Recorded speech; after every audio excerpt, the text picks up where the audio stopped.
Shrapnel from interceptions hit several places in Tel Aviv, including a school, a main street, and the beach. The total number of people who have been injured and evacuated to hospital since the start of the massacre is 10,039, including 9,460 physical injuries. The IDF has notified families of the deaths of 410 fallen soldiers, including those who have fallen in on-the-ground targeted fighting. IDF fatalities have risen by 4 since yesterday's update, with the confirmed deaths of Lieutenant Colonel Yochai Gur Hirschberg, Major General Yonatan Malka, Major Eli Eliyahu Cohen, and Sergeant Major Reserves Matan Damari. The number of hostages held by Hamas in Gaza has been revised upward to 138 after an individual previously missing was confirmed to be a hostage of Hamas. 118 male hostages and 20 female. We're talking about 127 Israeli citizens, 11 foreign nationals. There are 2 children among the hostages, the 2 Bibas children, and 10 people over the age of 75. The War Cabinet met yesterday with families of the hostages, those still trapped in Gaza and those since freed.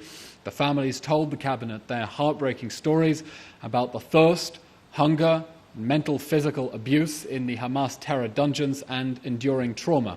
After that meeting, the Prime Minister reaffirmed that Israel will spare no effort to return their loved ones. Our goal is to ramp up military pressure on Hamas so that there will be no one left behind. Israel welcomes our great friend President Biden's clear moral leadership, confirming that it was Hamas's refusal to release all the women hostages that broke the deal and terminated the pause in the fighting.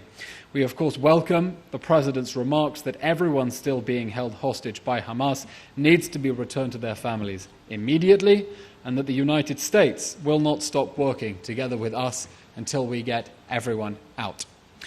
As global interest intensifies in the sex crimes of the Hamas rapist regime on October 7th, the information published so far is simply horrific. Eyewitness and forensic accounts of violent rape, gang rape, sexual mutilation, pedophilia, and even necrophilia. I wish to repeat the Prime Minister's statement from last night to the women's rights and human rights organizations that have heard about the Hamas sexual atrocities on October 7th, and I quote, "Where the hell are you?"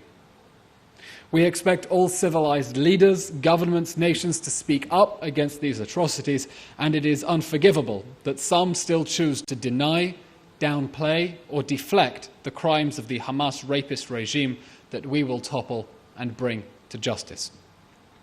An operational update. The IDF has announced the 3rd phase of the ground operations encircling Khan Yunis in order to continue dismantling the Hamas terror state. The Hamas Khan Yunis battalion played a key role in the atrocities of the October 7th massacre, and we are working to destroy the terror infrastructure that it has built above and below ground within civilian areas in flagrant violation of international humanitarian law, and we will do that while doing everything we can to minimize civilian casualties consistent with our obligations under international law and to get civilians to safety. Meanwhile, the IDF is securing its accomplishments in northern Gaza, having seized Hamas strongholds there and eliminated its infrastructure.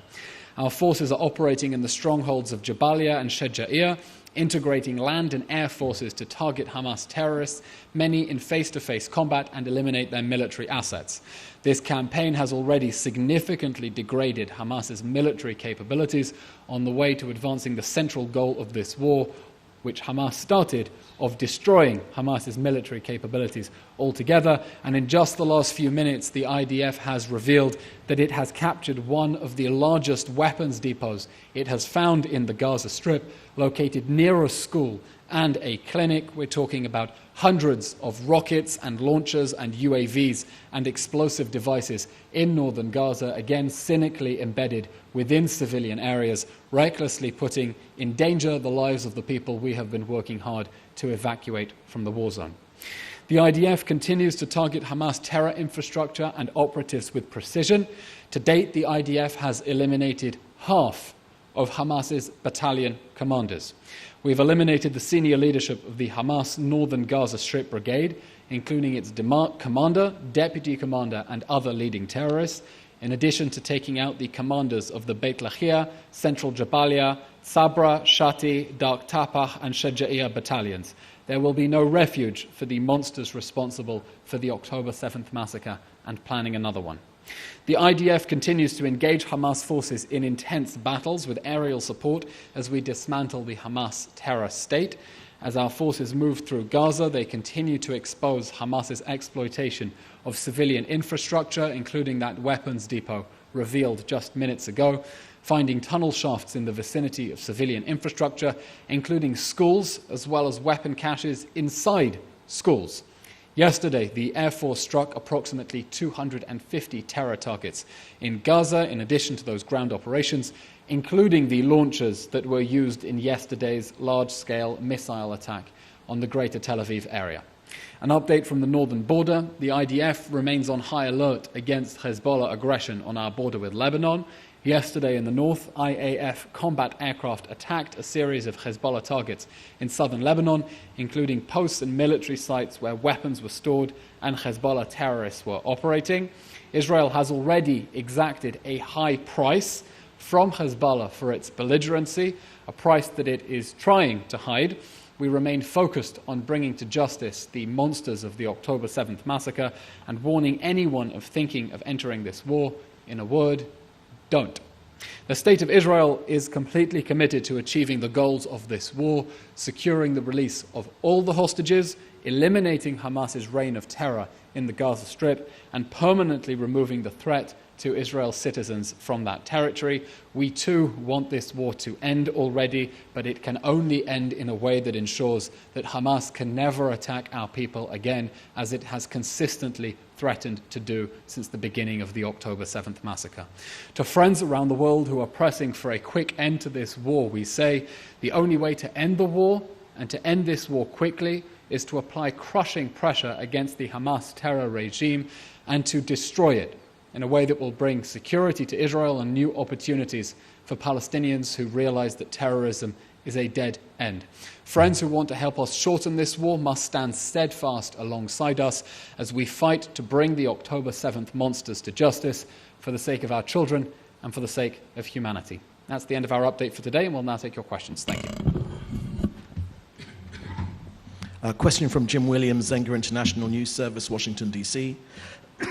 How do you respond to those who criticize Israel for not following the rules of war when Hamas, a terrorist organization, hasn't followed any rules thus far, including the ones they agreed to in the pause for the hostage deal? The Israeli army is acting in accordance with the highest standards of international law under the laws of armed conflict.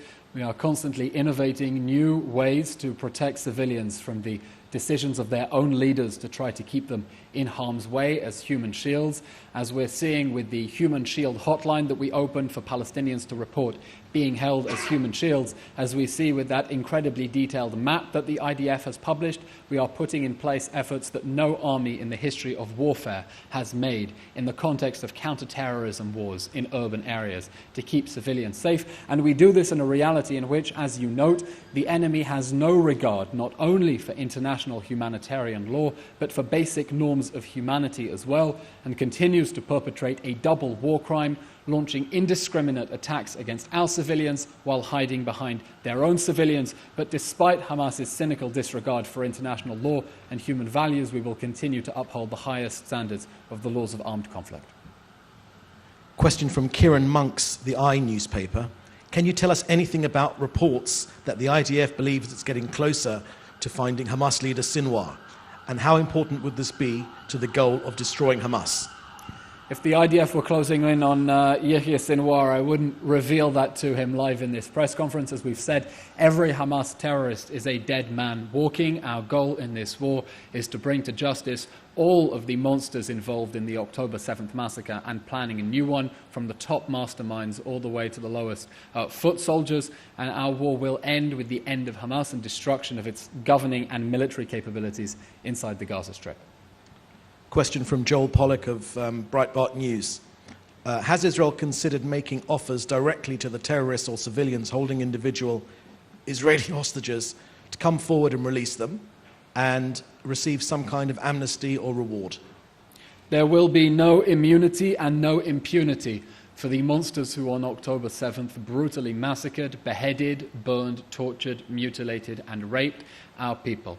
We will not leave the Hamas terror regime in place to continue attacking our people and abducting our people. Our strategy at the moment to get the hostages home is based on unrelenting military pressure on Hamas combined with intense diplomatic efforts. That strategy has already been vindicated with the release of 110 hostages, less than half, but a considerable achievement nonetheless to get almost all the children and nearly all the women out, and we're going to continue applying military pressure on Hamas, bringing on board intense diplomatic efforts as well to get Hamas to release all of our hostages, the women and the men, the young and the old, the civilians and the soldiers. There will be no one left behind. None of us are free until all of them are free. Question from Dan Williams. Your response to US sanctions against settler violence, is this an acceptable measure in Israel's eyes? Dan, Israel denounces any violence and has zero tolerance for citizens who may be thinking of taking the law into their own hands or engaging in acts of vigilantism or hooliganism. The large majority of Israeli residents in Judea and Samaria are law-abiding citizens who suffer from Palestinian terrorism on a daily basis. That terrorism must come to an end, and the Israeli army is making every effort now to contain this conflict, despite Hamas's best efforts to try to escalate the situation. We're trying to prevent that situation from escalating, and we repeat, we have absolutely zero tolerance for any such hooliganism or vigilantism. Question from David Isaac at JNS. There was a Channel 12 report yesterday that Sinwar and other senior leaders will look to escape across the Philadelphia corridor. Is that realistic? What level of control does Israel have over that borderline? The border between the Gaza Strip and Egypt is a border with the sovereign Arab Republic of Egypt. We, of course, have various intelligence means that we cannot get into to describe our attempts to try to get to the monsters responsible for the October 7th massacre. And as we've said, we will continue making every effort to bring them to justice and to get our hands on all of the monsters responsible for the October 7th massacre. And one last question.